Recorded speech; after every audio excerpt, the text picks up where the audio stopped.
Alright, so I haven't done a video, one of my random talking videos in a while, so I thought I'd do one now, seeing as I've got my phone set up with my special ring light. You can see it reflected in my glasses. You know, I also use it for doing my makeup tutorials and things like that. But I just want to have an idea here about becoming the witness to our thoughts. So if you go on one of these kind of inner journeys, and my thing is all about when we transform ourselves internally, we can transform the world around us. But if we try and do it the other way around, it doesn't quite work, you know.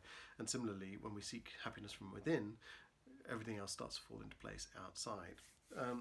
But what I wanted to talk about is this whole idea of becoming a witness to our thoughts. Because one of the things that I started to notice when I started being able to step away from my thoughts and observe them as a kind of outsider rather than just being in them all the time, and similarly with my feelings as well, is that I became aware that I was thinking, and I became aware that I was observing my thoughts. But at the same time, as becoming a witness to my thoughts, I became a witness to me becoming a witness to my thoughts.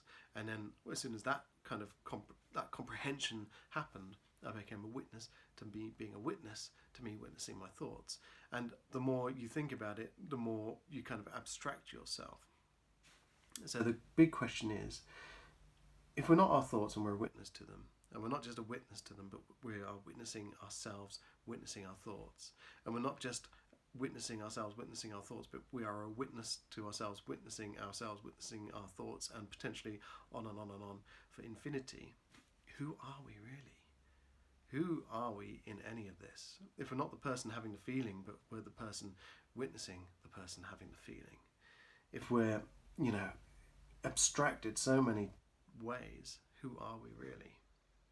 This is something I've explored in meditation with Tara Brach. So Tara Brach does very simple but very effective mindfulness meditation.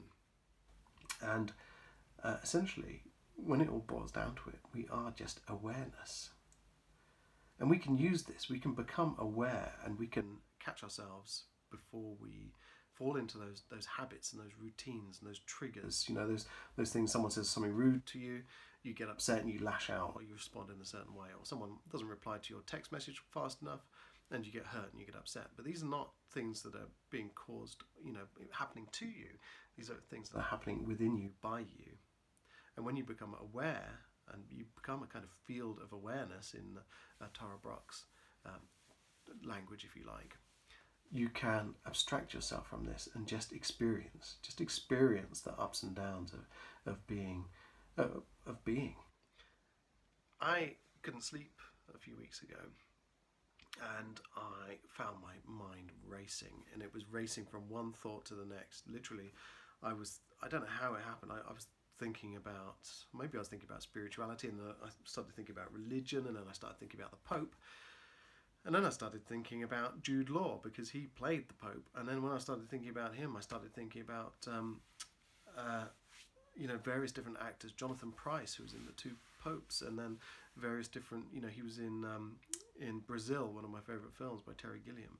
And I was just like, why can't I sleep? My mind is just jumping from one thing to another. Where's it going next? And then as I had that thought, I watched as my mind literally jumped from one thing to another. But I was no longer in it. I was watching and I was observing, and I was finding it quite amusing. It's like, how on earth am I now thinking about Monty Python when 2 minutes ago I was thinking about the Pope, and I was thinking about spirituality and religion and things like this. And then because I was no longer in the thoughts and I was just observing them, before you know it, I'd fallen asleep. And it was quite a amusing, to me anyway, an amusing situation. So there we go. When we abstract ourselves from the reality that we're experiencing and just experience it and experience being, we no longer are dominated by it. We're no longer manipulated and controlled by it. We are observing it. And it's not something you can just do. You're not in this state of observance the whole time, because we have to get on with lives. We have jobs to go to. We have thoughts and processes that we have to do. We've got to make the breakfast. We've got to do the washing. We've got to get the kids to school. But just a thought there, when you are suffering and having a hard time of it, maybe sometimes a little bit of abstraction from reality and just observe yourself being in it and being aware of it happening rather than letting it, you know, trigger you and drive your emotions. Just step aside and watch what's going on, and you know, like watching a soap opera, see what happens. All right, so there's my thought for today. I haven't done one of these in a long time. It's about 5 minutes long.